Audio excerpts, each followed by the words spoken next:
பக்த கோடிகளுக்கு வணக்கம். இன்று நாம் அன்னையின் பெருங்கருணையினால் அபிராமி பட்டர் அருளிய அபிராமி அந்தாதியின் பாடல்கள் 61, 62 மற்றும் 63 ஆகியவற்றை காணவிருக்கின்றோம். முந்தைய பாடல்களை பாராயணம் செய்ய விரும்பும் பக்தர்கள் மேலே கொடுக்கப்பட்டுள்ள லிங்கை கிளிக் செய்து படித்துவிட்டு வரவும். இன்றைய முதல் பாடலை காண்போமா? பாடல் 61, மாயையை வெல்ல. மாயையை வெல்ல, அதாவது மாயை என்பது உண்மையல்லாத ஒன்றை உண்மை என்று நம்பச் செய்யும் மயக்கம். இவ்வுலகில் நாம் பார்க்கும் பணம், பொருள், பந்தங்கள், பதவி, பெருமை மற்றும் நான், எனது என்ற அகந்தை எல்லாமே ஒரு நாள் அழியக்கூடியவை. ஆனால் இவைதான் நிரந்தரம் என்று எண்ணி உலக ஆசைகளின் மூழ்கி அல்லல் படுவதற்கு பெயர்தான் மாயை. உலக மாயையை தாண்டி அன்னையின் உண்மையான அருள் தன்மையை உணர்வதே மாயையை வெல்லுதலாகும். இப்படிப்பட்ட மாயைகளிலிருந்து விடுபட்டு மெய் அறிவை, அதாவது ஞானத்தை அடைவதற்கு இந்த பாடல் வழிகாட்டுகிறது. இப்பொழுது பாடலை காண்போமா? நாயேனையும் இங்கு ஒரு பொருளாக நயந்து வந்து நீயே நினைவின்றி ஆண்டு கொண்டாய். நின்னை உள்ள வண்ணம் பேயேன் அறியும் அறிவு தந்தாய். என்ன பேறு பெற்றேன் தாயே, மலைமகளே, செங்கண்மால் திரு தங்கச்சியே. நாயேனையும் இங்கு ஒரு பொருளாக நயந்து வந்து நீயே நினைவின்றி ஆண்டு கொண்டாய். நின்னை உள்ள வண்ணம் பேயேன் அறியும் அறிவு தந்தாய். என்ன பேறு பெற்றேன் தாயே, மலைமகளே, செங்கண்மால் திரு தங்கச்சியே. நாயேனையும் இங்கு ஒரு பொருளாக நயந்து வந்து நீயே நினைவின்றி ஆண்டு கொண்டாய். நின்னை உள்ள வண்ணம் பேயேன் அறியும் அறிவு தந்தாய். என்ன பேறு பெற்றேன் தாயே, மலைமகளே, செங்கண்மால் திரு தங்கச்சியே. அடுத்த பாடல் 62, எத்தகைய அச்சமும் அகல. அதாவது மனித வாழ்க்கையில் பெரிய தடையே மனிதனுக்கு பயம்தான். எதிர்காலத்தை பற்றிய கவலையும் ஆபத்துகள் பற்றிய பயமும் நம் மன அமைதியை குலைத்துவிடும். வாழ்க்கையில் நமக்கு வரக்கூடிய நோய், வறுமை, துன்பம், மரண பயம், எதிர்காலத்தை பற்றிய கவலை, எதிரிகளால் வரும் பயம் என எந்த வகையான பயமாக இருந்தாலும் சரி, முப்புறங்களை அழித்த சிவபெருமானையே தன் அன்பாலும் அருளாலும் தன்வசப்படுத்திய அன்னை அபிராமி நம் மனதில் உள்ள அனைத்து வகையான பயங்களையும் நீக்கி எந்தவிதமான அச்சமும் நம்மை நெருங்க விடாமல் பார்த்து கொள்வாள்.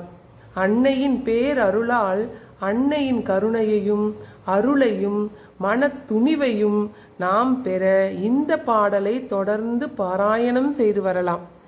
இப்பொழுது பாடலை காண்போமா?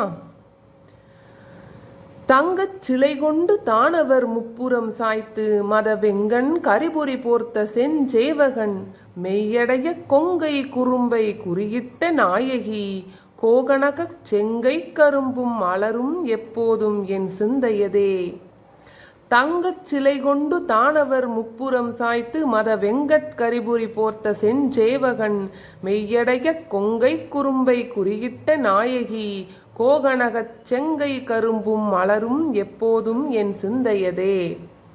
தங்கச் சிலை கொண்டு தானவர் முப்புறம் சாய்த்து மத வெங்கட் கரிபுரி போர்த்த செஞ்சேவகன் மெய்யடைய கொங்கை குறும்பை குறியிட்ட நாயகி கோகனகச் செங்கை கரும்பும் மலரும் எப்போதும் என் சிந்தையதே. அடுத்த பாடல் 63, அறிவு தெளிவோடு இருக்க. அதாவது நம்மிடம் எவ்வளவுதான் அறிவும் திறமையும் இருந்தாலும் சரியான நேரத்தில் சரியான முடிவெடுக்கும் மனத்தெளிவு இல்லை என்றால் வாழ்க்கையில் குழப்பமும் தடுமாற்றமும் தான் மிஞ்சும். நம் மனதில் தேவையில்லாத யோசனைகள், மற்றவர்களுடன் வீண் விவாதங்கள், வாதங்கள், இது எல்லாமே நம் மனதின் தெளிவை கெடுத்துவிடும். எதை பற்றி யோசிக்க வேண்டும், எதை அப்படியே விட்டுவிட வேண்டும் என்ற பகுத்தறியும் தெளிவுதான் ஒரு மனிதனுக்கு உண்மையான பலம். நம் மனதில் இருக்கும் குழப்பங்கள் எல்லாம் நீங்கி அறிவில் நல்ல தெளிவும் தெளிவான சிந்தனையும் கிடைக்க அன்னை அபிராமியை வேண்டி இந்த பாடலை நாம் பாராயணம் செய்யலாம். பாடலை காண்போமா? தேரும்படி சில ஏதுவும் காட்டி முன் செல்கதிக்கு கூறும் பொருள் குன்றில் கொட்டும் தரிகுறிக்கும் சமயம் ஆறும் தலைவி இவளாய் இருப்பது அறிந்திருந்தும் வேறும் சமயம் உண்டென்று கொண்டாடிய வீணருக்கே. தேரும்படி சில ஏதுவும் காட்டி முன் செல்கதிக்கு கூறும் பொருள் குன்றில் கொட்டும் தரிகுறிக்கும் சமயம் மாறும் தலைவி இவளாய் இருப்பது அறிந்திருந்தும் வேறும் சமயம் உண்டென்று கொண்டாடிய வீணருக்கே. தேரும்படி சில ஏதுவும் காட்டி முன் செல்கதிக்கு கூறும் பொருள் குன்றில் கொட்டும் தரிகுறிக்கும் சமயம் மாறும் தலைவி இவளாய் இருப்பது அறிந்திருந்தும் வேறும் சமயம் உண்டென்று கொண்டாடிய வீணருக்கே. ஓம் சக்தி, ஓம் சக்தி, ஓம் சக்தி. இந்த பதிவு பிடிச்சிருந்தா பதிவை லைக் பண்ணிட்டு மற்றவர்களுக்கும் பயனடைய ஷேர் பண்ணுங்க. இது போன்ற தொடர் ஆன்மீக பதிவுகளுக்கு, தினசரி வழிபாடுகளுக்கு, தெய்வ பாடல்களை கேட்பதற்கு நமது சேனலை சப்ஸ்கிரைப் பண்ணிக்கோங்க. உங்களுக்கு வேறு ஏதாவது தெய்வத்தின் வழிபாட்டு பாடல்கள் தேவைப்பட்டால் அதை என்னன்னு கமெண்ட்ல சொல்லுங்க. அதையும் நம்ம எதிர்கால வீடியோக்களில் பதிவு செய்யலாம். நன்றி. நாம் நாளை சந்திப்போம் அடுத்த பாடலுடன்.